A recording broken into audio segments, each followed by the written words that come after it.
Attention, vous écoutez un podcast audioactif.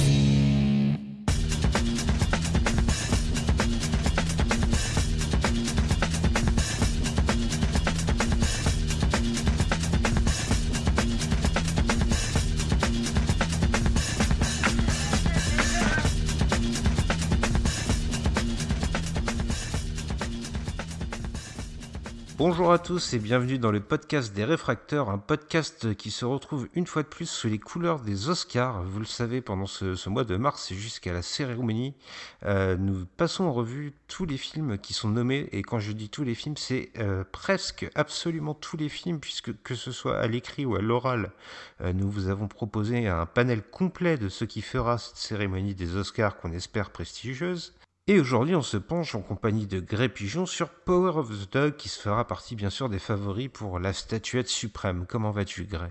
Écoute, ça va bien. Écoute, je vais même me mouiller. J'annonce, Power of the Dog va gagner l'Oscar du meilleur film. Ah, vous l'aurez entendu ici en exclusivité, et vous pourrez lancer des tomates à Grey Pigeon s'il a tort, sachez-le. On vous donnera son adresse à la fin du podcast. Alors comme d'habitude, petite précision en préambule, avant d'entamer ce podcast, on précise comment on a obtenu le film, et là on l'a obtenu par nos propres moyens, et puis on peut signaler à nos auditeurs grecs qu'il est disponible sur Netflix. Tout à fait.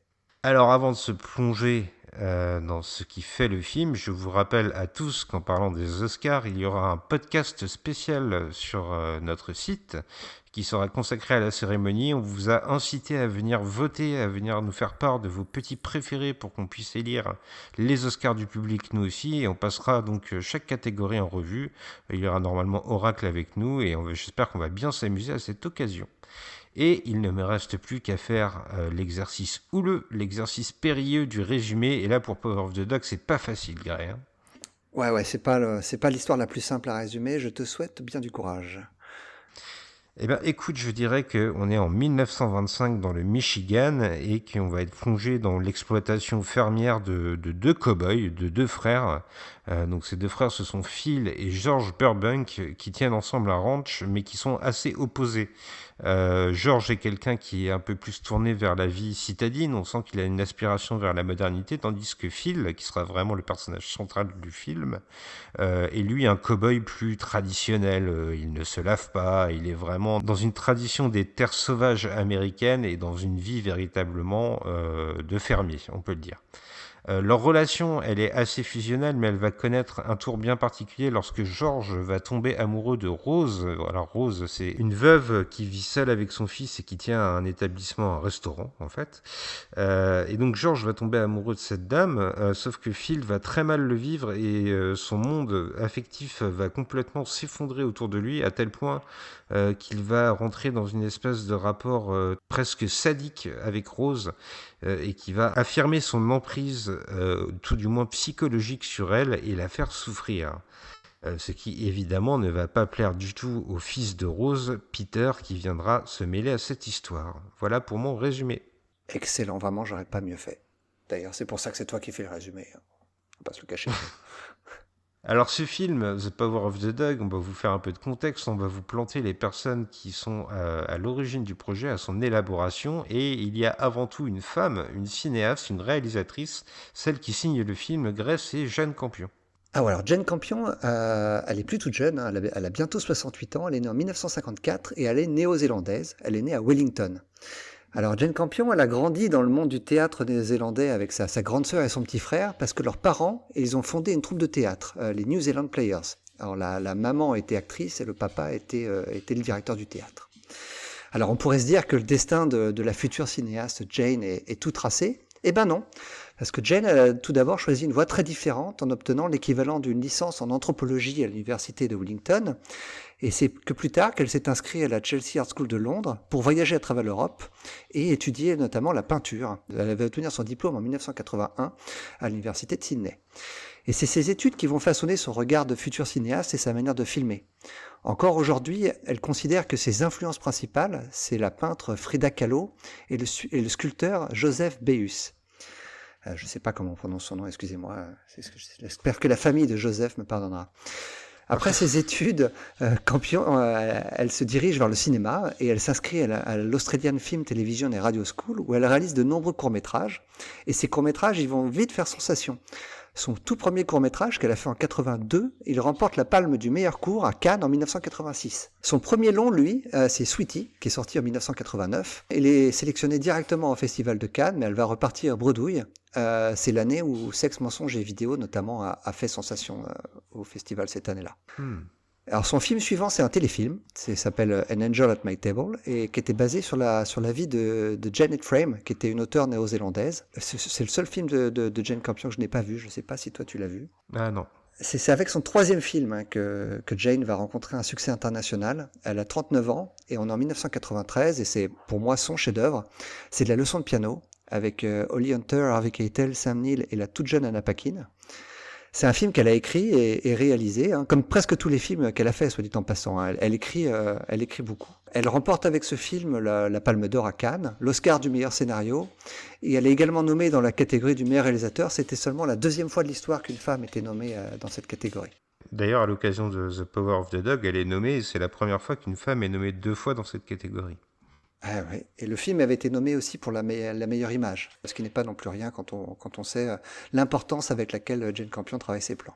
Les films suivants de Jane Campion vont pas rencontrer le même succès, hein, à la fois sur le plan critique que public. En 96, elle signe The Portrait of a Lady, qui est une adaptation du roman de Henry James avec Nicole Kidman et John Malkovich. Suivent Holy Smoke en 99 avec Kate Winslet où elle retrouve aussi Harvey Keitel. Ensuite, pour moi, un film assez moyen, c'est le thriller érotique In the Cut, qui sort en 2003, dans lequel on retrouvait Meg Ryan, qui essayait de casser un peu son image. Et enfin, en 2009, elle signe son dernier film, en tout cas avant Power of the Dog, donc il y aura 12 ou 13 ans entre ces deux films-là. C'est Bright Star qui relatait la romance entre le poète John Keats et Fanny Brown.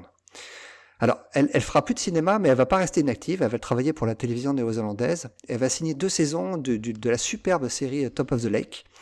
Une saison en 2013 et une en 2017, avec Elizabeth Moss dans le rôle d'une détective spécialisée dans les agressions sexuelles et qui revient vivre dans sa petite ville natale en Nouvelle-Zélande.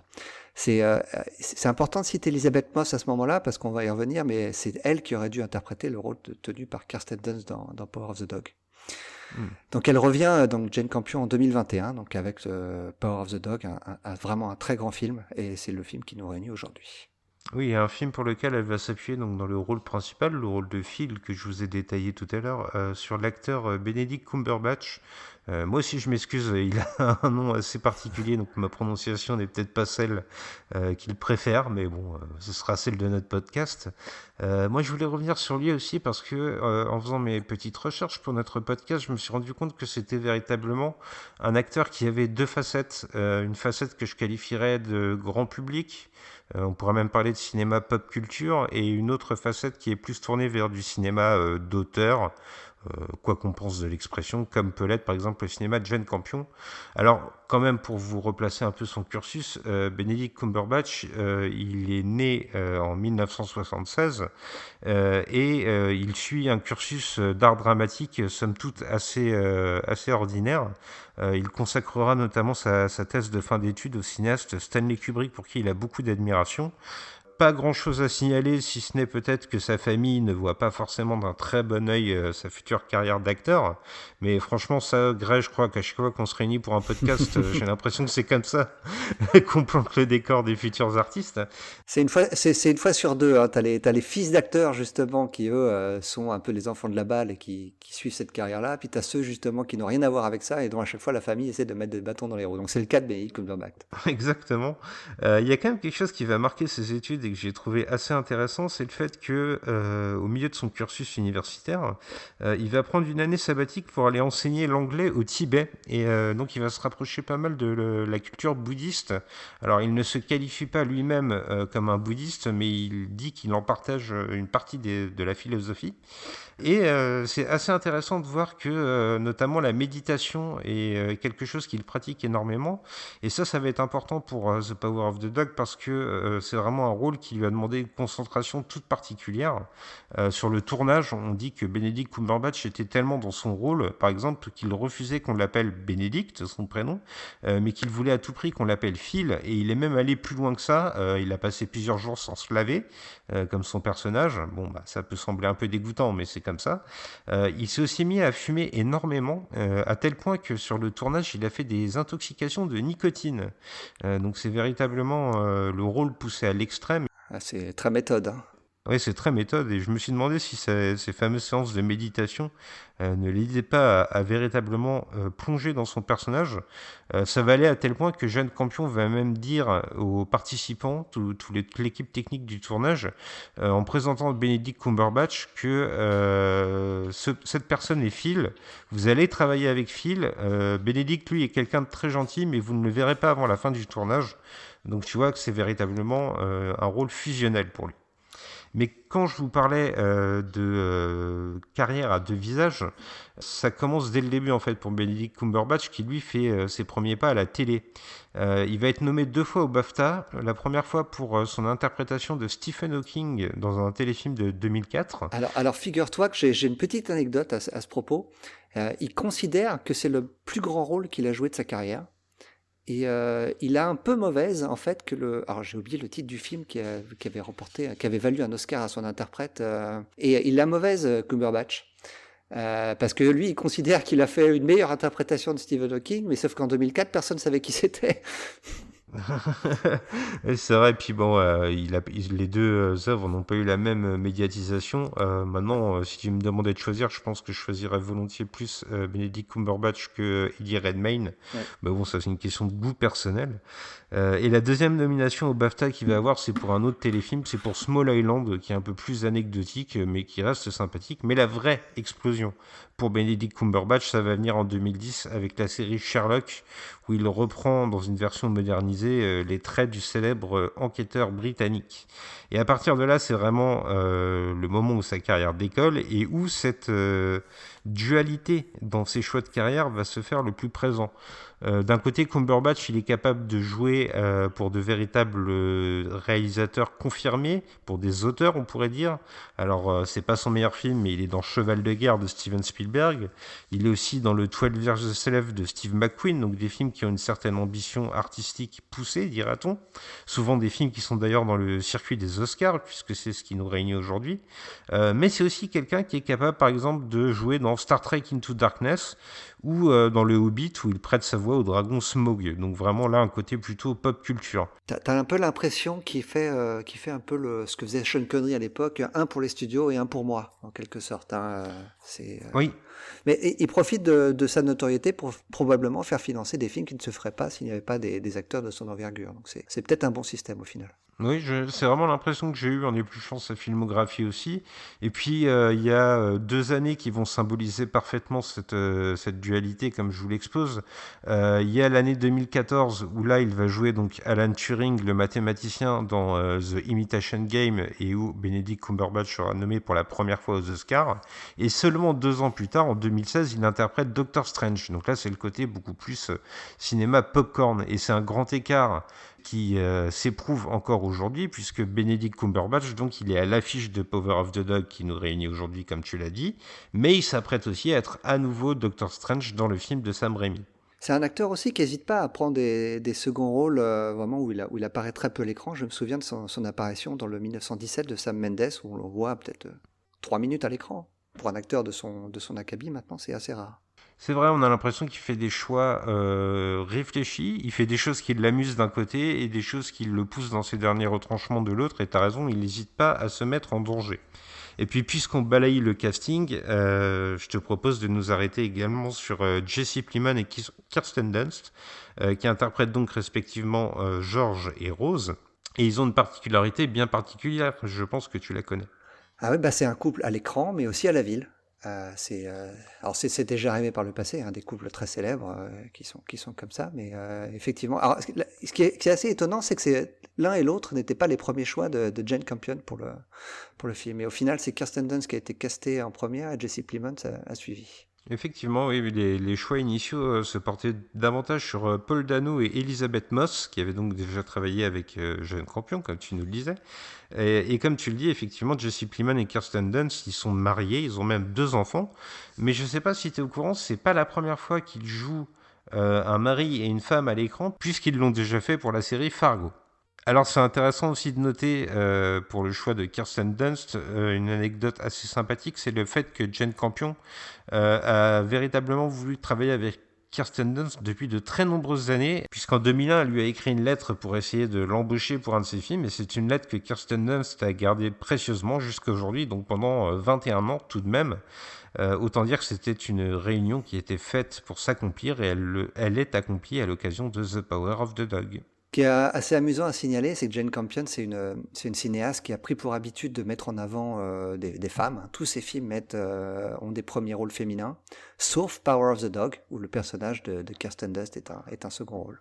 Alors mon cher Gray, désormais je te propose de te plonger dans le film, et ce film, pour moi, c'est avant tout une époque bien précise qui est placée bien spécifiquement sur la grande frise temporelle, c'est l'année 1925, et pour moi l'année 1925 elle est assez charnière parce que c'est véritablement une période où on est à cheval entre la fin des grandes légendes du Far West, de l'Americana, des grands paysages, des étendues sauvages, et une modernité qui pointe déjà ça et là.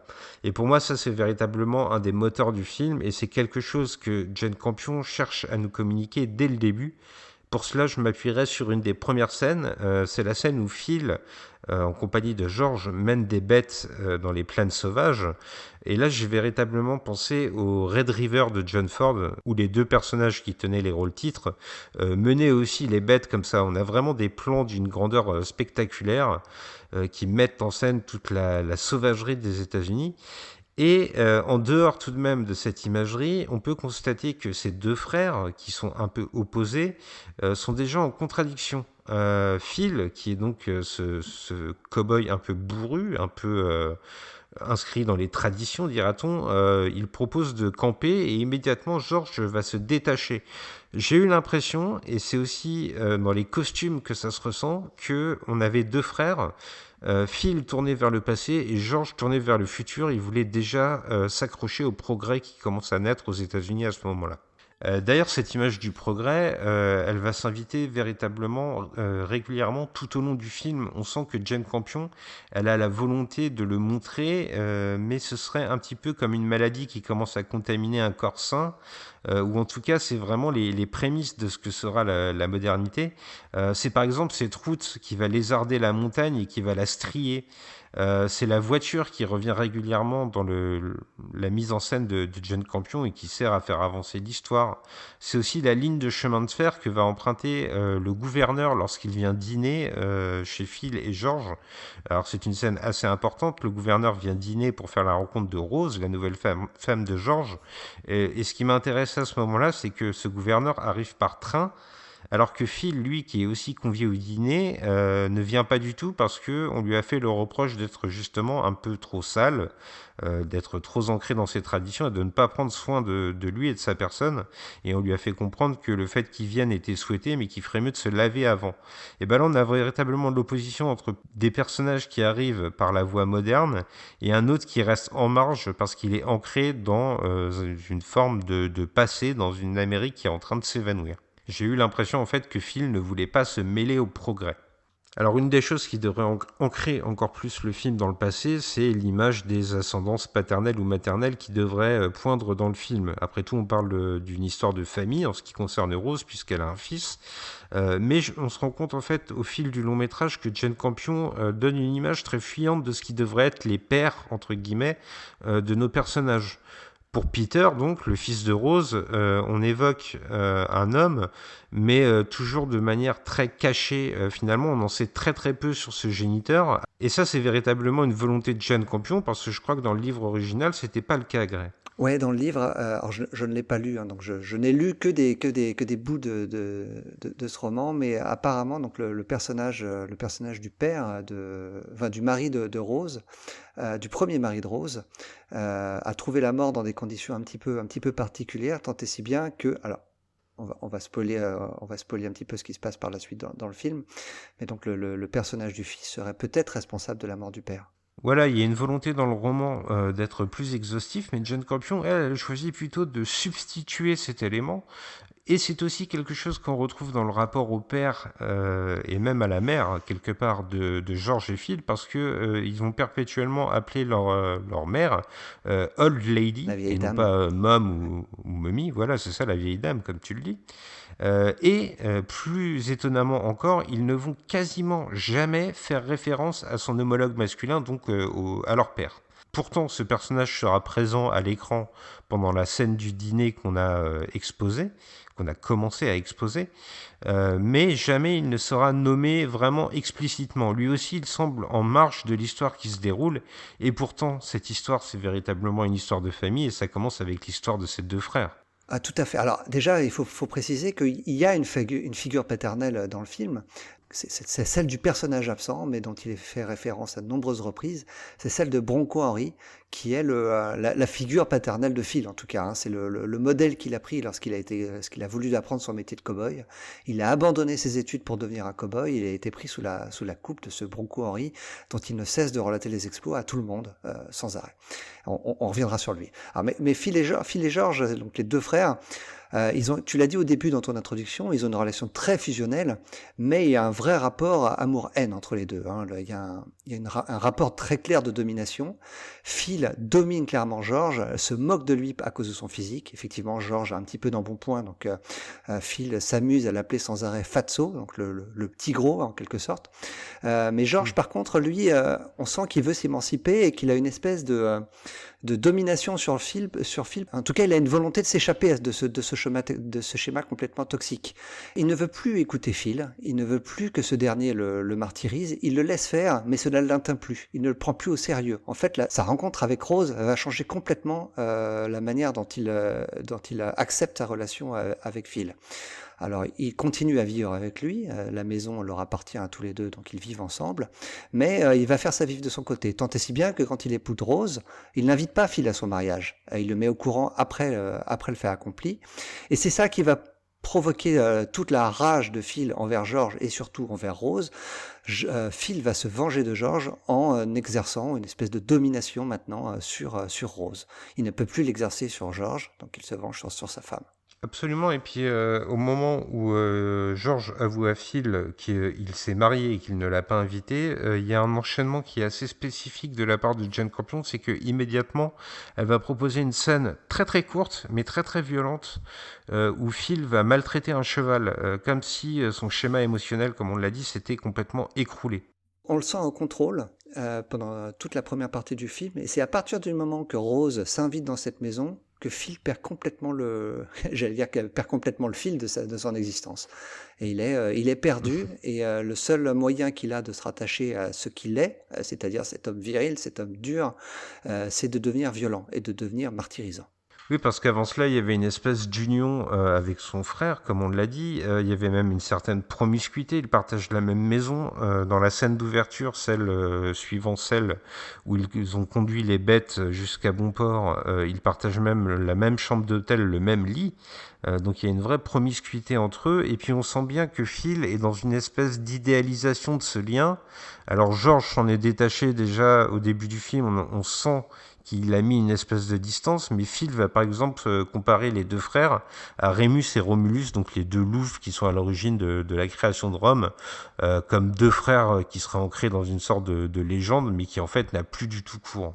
Et c'est à partir de là, à partir de ce schéma émotionnel qui s'est complètement effondré, qu'on arrive, j'ai l'impression, au premier grand thème du film qui s'articule autour du sadisme dont va faire preuve Phil pour Rose, parce que ça va véritablement être des actes de torture psychologique qu'il va lui infliger. Déjà, il faut parler de Rose et donc de Kirsten Dunst qui tient là l'un de ses plus grands rôles. On l'a dit, hein, c'est un second rôle, mais c'est un second rôle essentiel au film. Et Kirsten Dunst, elle a une performance vraiment magistrale. Oui, elle offre vraiment un rôle de décomposition, comme j'aime dire des fois, pour le bon mot. Elle part dans des abîmes de mal-être. Elle n'est pas favorite pour l'Oscar, mais elle est nommée, comme les 4 acteurs principaux du film. C'est une particularité, ils sont tous les 4 nommés aux Oscars. Ça va être dur pour l'obtenir, mais pourtant, elle offre vraiment le meilleur d'elle-même. Et elle aussi, à l'instar de Benedict Cumberbatch, elle a vraiment dû s'immerger totalement dans son rôle. Entre les prises, par exemple, ces 2 acteurs, Kirsten Dunst et Benedict Cumberbatch, ne s'adressaient absolument pas la parole. Et donc son personnage Rose, du fait des vexations que lui fait ressentir Phil, va sombrer dans l'alcool. Et pour jouer ces scènes où elle est censée être enivrée, ça c'est plus rigolo, Kirsten Dunst avait l'habitude de tourner sur elle-même pour se donner le tournis. Donc tu vois qu'elle est vraiment allée jusqu'au bout d'elle-même pour ce rôle. C'est rigolo parce qu'on a donc d'un côté Kirsten Dunst qui, pour simuler l'ivresse, donc tourne sur elle-même. Benedict Cumberbatch, s'il doit jouer un alcoolique, je pense que lui finit la bouteille. Hein. Parce que, comme tu l'as dit, il s'est empoisonné au tabac, donc j'imagine ce que ça donnait s'il devait jouer un alcoolique. Indéniablement, dans la première moitié du film, on va véritablement ressentir le poids d'une espèce de toxicité masculine. Tout du moins, c'est comme ça qu'on l'interprète à ce moment-là du film.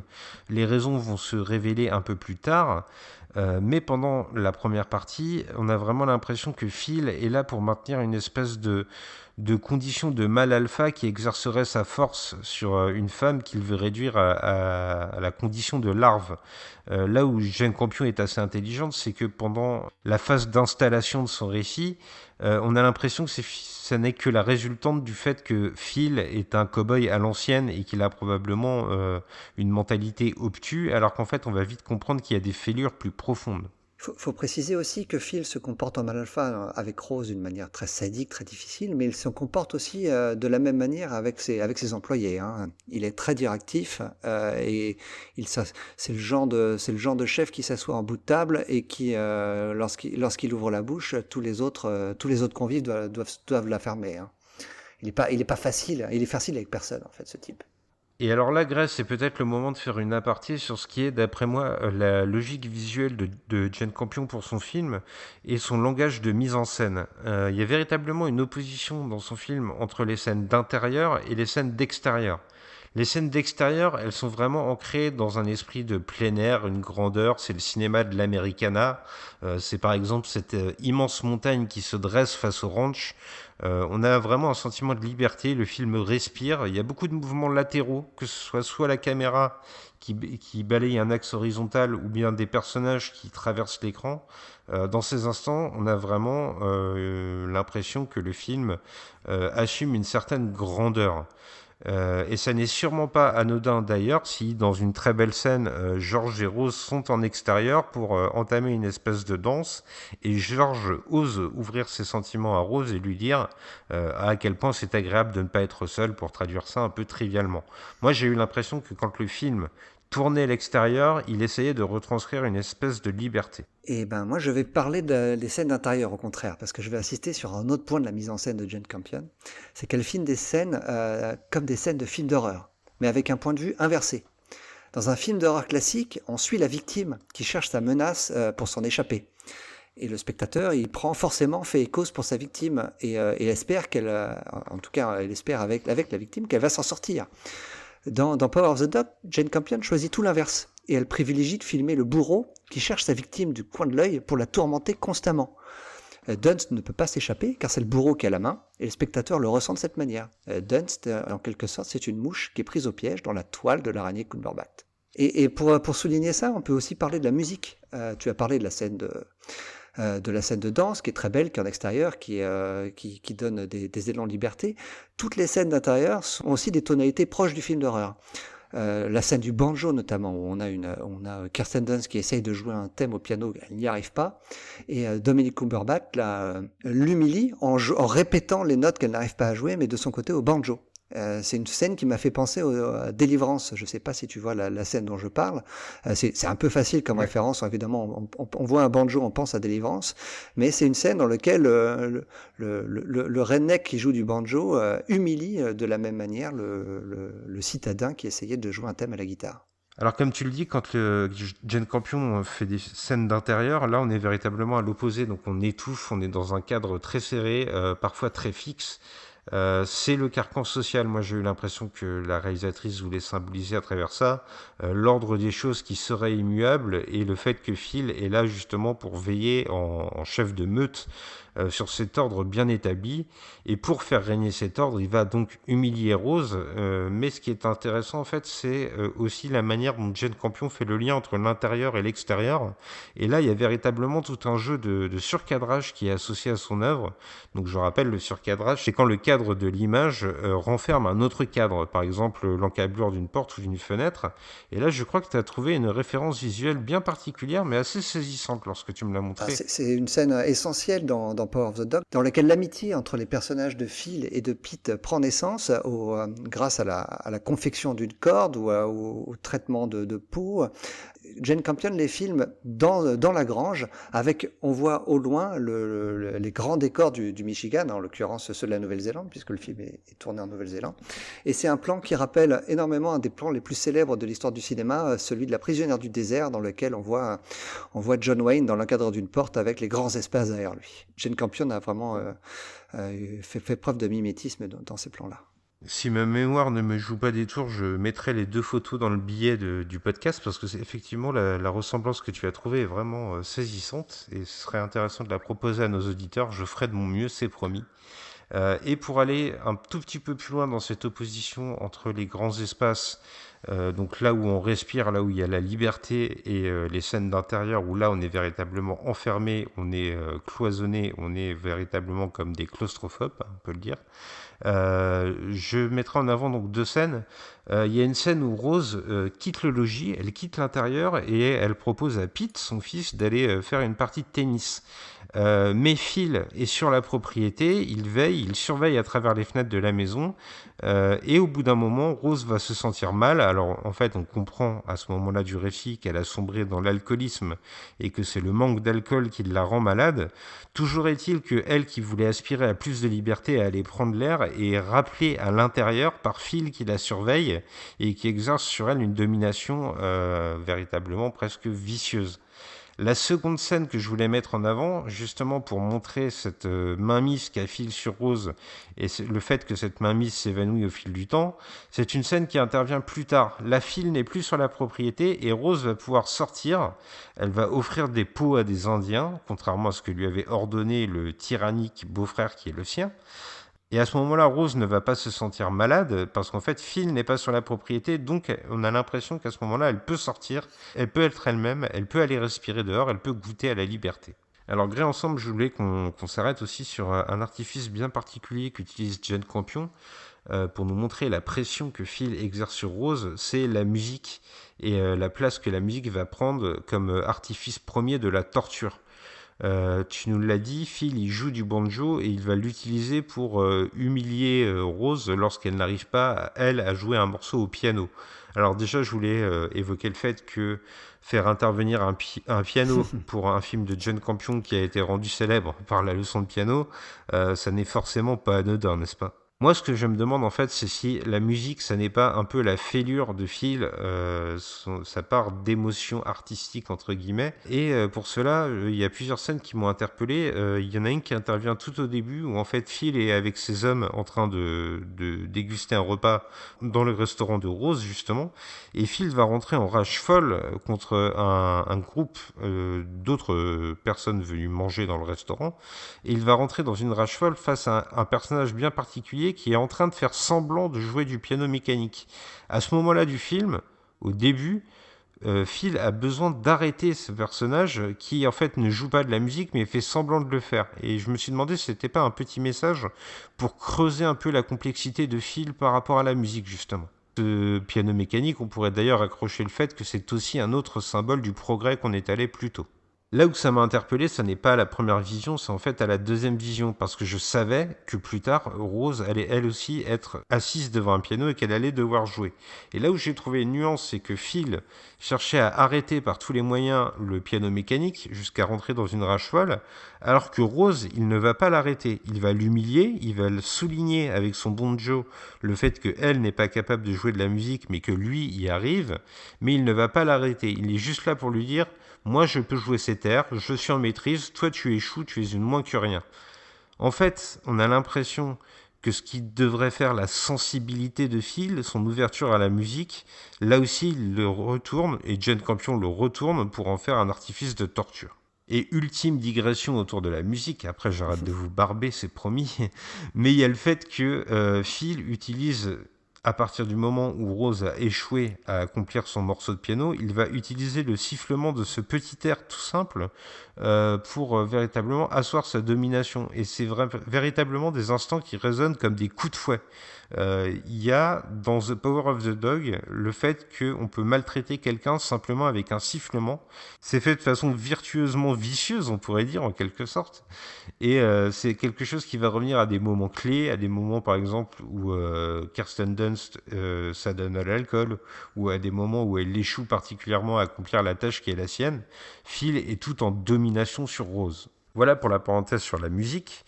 Mais si vous avez déjà vu le film, vous savez qu'il y a tout un pan du récit, un pan véritablement capital à la compréhension de The Power of the Dog qu'on a laissé de côté jusqu'à présent, parce qu'on a voulu préserver nos auditeurs qui n'auraient pas vu le film de tout divulgachage, mais désormais on va être obligé de spoiler, donc si vous n'avez pas encore vu The Power of the Dog, foncez, il est encore temps avant les Oscars de rattraper votre retard, mais il y a un thème profondément ancré dans cette histoire, Grèce, c'est l'homosexualité.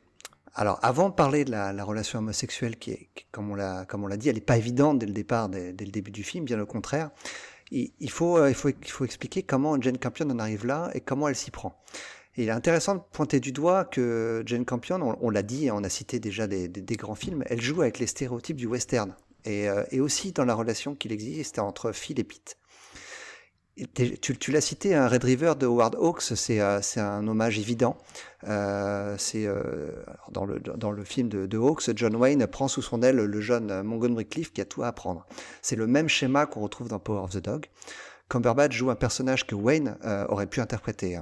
Le film va nous piéger, nous les spectateurs, pour qu'on aille dans ce sens presque jusqu'à la fin. Le fait d'être familier avec le western et avec le type de film que le western représente contribue à nous faire tomber dans le piège tendu par Campion. Elle va nous manipuler pendant 80% du film et en nous présentant un film très fordien dans lequel Cumberbatch joue un personnage très classique. Mais dans les films de Ford, comme La prisonnière du désert par exemple, mais dans tous les autres films aussi, la menace elle vient de loin.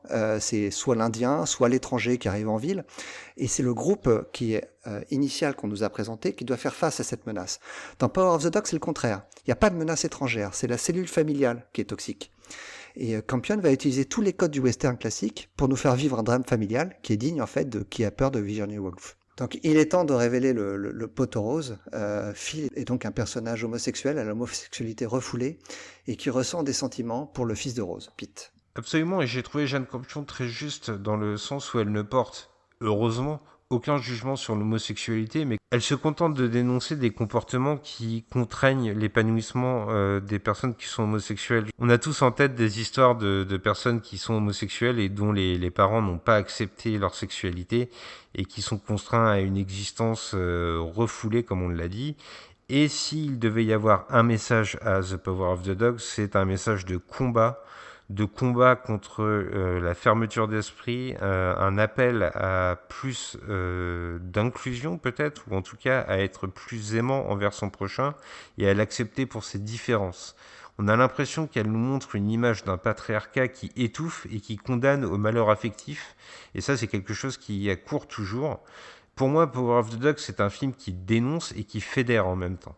On a parlé du personnage de Phil, qui est présenté comme un monstre de par ses relations avec son frère ou avec Rose. Jane Campion va réussir à nous faire éprouver de l'empathie pour lui. La relation ambiguë qu'il entretient avec Pete va l'humaniser. Le fait qu'il souffre de cette homosexualité refoulée va nous montrer la grande solitude dans laquelle il vit. Phil, et comme les autres personnages du film, sont des personnages très seuls, et c'est ce qui va nous le rendre attachant. C'est terrible, hein, on s'attache à ce monstre. Et oui, c'est comme ça l'amour, des fois on s'attache aux gens qui on ne devrait pas. Il faut quand même reconnaître dans l'imagerie que nous propose Jane Campion qu'il y a une espèce de tension sexuelle permanente pendant tout le film. Alors je ne sais pas si tu l'as ressenti aussi, Greg, comme ça. Je sais que Oracle, avec qui j'ai vu le film, a aussi eu cette sensation. Mais dans le traitement du son ou dans le fait de proposer des plans très ciblés sur les mains ou sur les hanches de Benedict Cumberbatch, il y a aussi ce bruit de frottement du cuir. Il y a une notion de désir assumé qui est vicié vu les circonstances du film, mais un certain désir qui s'exprime, et ça semble être un élément essentiel visuellement et auditivement à la compréhension du film. Le cuir, ça nous emmène à quelque chose qu'on a commencé à évoquer, mais qu'on a laissé de côté, c'est le personnage de Bronco Henry, donc qui n'est pas présent à l'écran, mais qui est omniprésent sur le récit. C'est cette figure paternelle pour Phil et George. Et si je le rapproche du cuir, c'est parce qu'il y a un objet bien particulier associé à Bronco Henry qui va trôner dans l'étable de Phil et George. C'est la selle qui était la sienne et qui est véritablement mis en valeur, qui est sur un véritable autel devant lequel se recueille par moments Phil. Donc c'est vraiment un objet qui est sacralisé. Alors, outre le fait que la forme du pommeau de la selle pourrait évoquer un objet sexuel, un terrain sur lequel je ne vais pas du tout me hasarder, je m'attarde davantage sur le moment auquel la selle nous est présentée pour la première fois. Alors, c'est un plan assez rapide qui intervient entre un moment où Phil explose après avoir entendu George et Rose faire l'amour à travers les murs de la maison, et une autre séquence où il va être nu dans une rivière en train de se nettoyer. Et bien pile à ce moment-là, Jane Campion, elle va glisser une image de cette scène de Bronco Henry, alors filmée en plus avec un éclairage, on va pas dire un éclairage de film érotique parce que c'est pas du tout ça, il y a beaucoup de goût dans ce que nous propose Jane Campion, mais c'est un éclairage qui est vraiment voluptueux, presque sensuel dans son imagerie et qui fait presque briller la selle. Donc dans la manière dont Jane Campion nous fait intervenir cette selle, j'ai trouvé que c'était loin d'être innocent.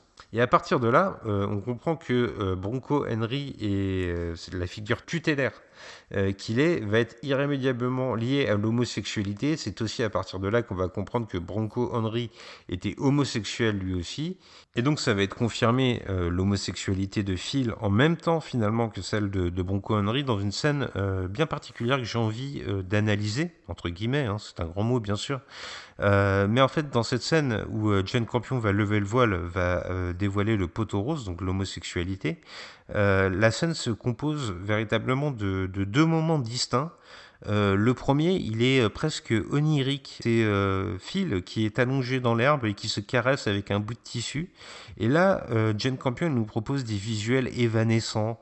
On se croirait presque dans une espèce de rêverie en quelque sorte. On est vraiment dans un moment plein de douceur. Sauf que cette scène, en fait, elle n'est pas vue à travers le point de vue d'un spectateur qui ne serait pas incarné, mais en fait on est à travers les yeux de Pete qui a découvert la cachette de Phil.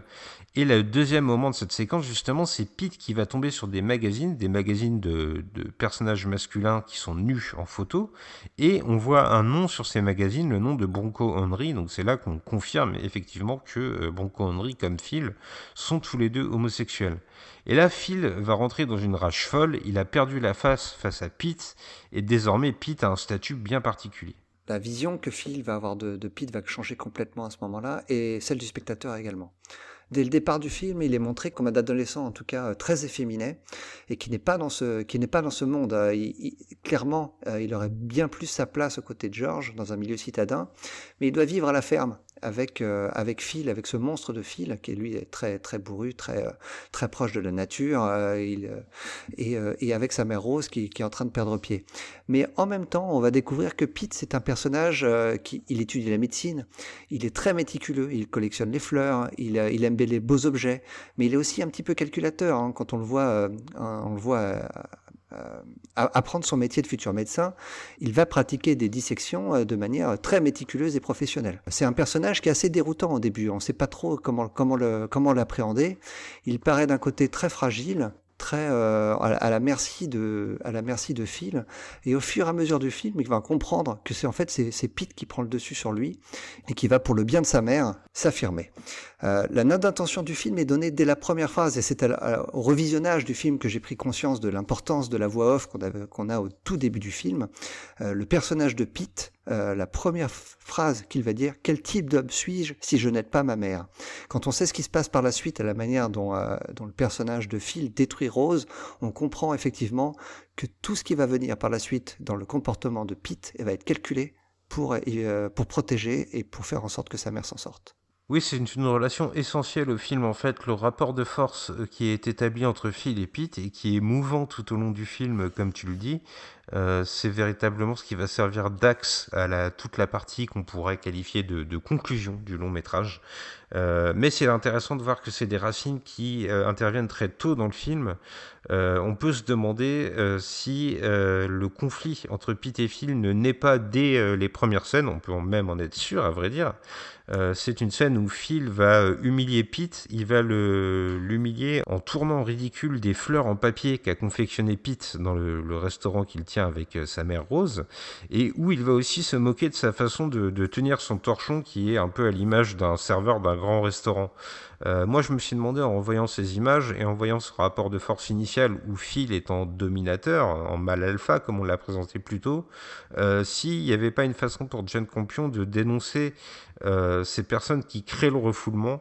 C'est-à-dire que Phil a souffert on le sait à la fin du film, on saura que Phil a souffert de sa condition d'homosexuel qui ne peut pas vivre ce qu'il est au grand jour, et finalement il y a quelque chose de très désespérant à voir que lui-même qui a souffert va créer un personnage qui souffre à son tour. Il y a une espèce de haine qui se transmet de génération en génération et qui fait souffrir tout le monde au final.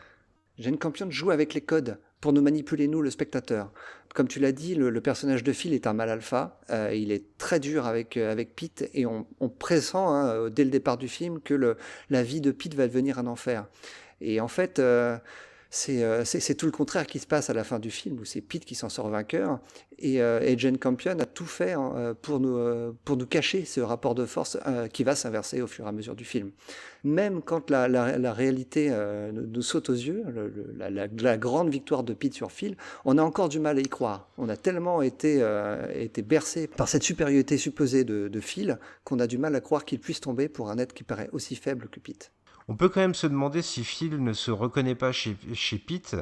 Il y a quelques éléments que dispose Jane Campion dans son film qui peuvent nous interpeller. Il y a le fait, par exemple, que Phil, donc ce cow-boy, je le rappelle, rural à 100%, qui vit la vie sauvage américaine jusqu'au bout des ongles, il y a le fait que dans une ligne de dialogue, on nous informe qu'il a été diplômé en lettres à l'université de Yale, donc la très prestigieuse université. Et là, on peut se demander si Jane Campion, elle n'a pas cherché à rapprocher le personnage du Phil du personnage de Pete, qui lui est en train d'accomplir des études pour devenir médecin. Il y a aussi le fait que, donc toujours dans les dialogues, ça passe par le verbe, on nous informe que Phil a fait sa première rencontre avec Bronco Henry à l'âge qu'a Pete au moment de The Power of the Dog.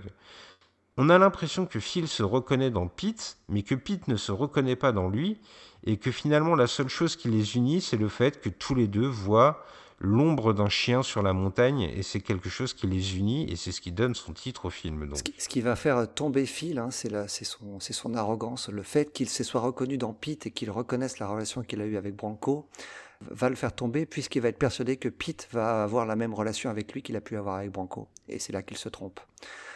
Tout ce qu'il a fait subir à Rose va lui revenir en boomerang.